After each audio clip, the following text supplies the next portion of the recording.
Mango and avocado. You say hello to the ice cream man. Kuya, habang gumagawa ka niyan, tatanong ko sa'yo pag namatay, share lang ako Pag namatay ka, saan ka pupunta? Pag namatay po ako? Of course, sa cemetery yung katawan mo. Pero yung kaluluwa mo, saan pupunta? Hindi ko yun. Sabihin ko sa'yo okay lang? Okay lang mo. Hindi ako yung nagsabi yung Bible Yeah. na yung Bible lahat nagkatotoo, 'di ba? Hindi walang nasabi ang Bible hindi nagkatotoo. Sabi sa Bible, I hope you don't mind, hindi ka naman nakakakot. Sabi sa Bible, lahat kanan ina-admit mo na makasalanan ka. Kasi sabi doon, there is none righteous, no not one.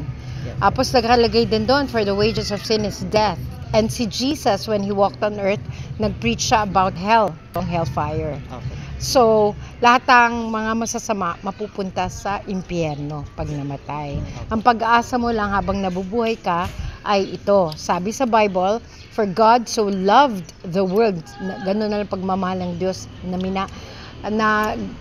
datapot minahal ng Diyos Ama ang sanlibutan na pinadala niya ang kanyang natatanging pinanganak na anak na si Jesus, na kung sino man ang sumampalatay sa kanya ay magkakaroon ng buhay na walang hanggan. Ang nakalagay din doon sa Romans 10:9-10, hey, Romans 10:9-10, if thou shalt confess with thy mouth, pagsambitin mo daw sa bibig mo at maniwala ka sa puso mo na si Jesus namatay para sa kasalanan mo, nilibing at nabuhay muli, sa pangatlong araw ayon sa nakasulat, ikaw ay maliligtas. Naniniwala ka doon? Praise the Lord. Pwede ka bang ibitahin na mag-pray right now para ma-accept mo si Lord? Tsaka, alam mo makasalanan ka, di ba? Alam mo na kailangan mo siya. Amen. Panginoong Diyos, sige, huwag ka mahiya, sambitin mo. Panginoong Diyos, salamat po.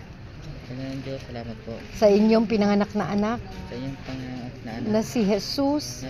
Sa kanyang pagkamatay. Pagdanak ng dugo. Upang hugasan ang kasalanan ko. Ako po'y makasalanan. Kailangan ko po kayo. Tinatanggap ko kayo sa aking puso bilang aking tanging tagapagligtas sa pangalan ni Jesus. Amen. Ganun kadali. Hindi yung prayer ang nakasave sa iyo, yung pananampalataya mo at paniniwala mo na si Jesus ay namatay para sa iyo, nilimping at ang buhay muli ayon sa Bible. Sana magkaroon ka ng King James Bible kasi yun yung Bible na walang mga binura, inalis. Okay, para magbago. Amen. Thank you. Bye-bye. Ay, sandali. So,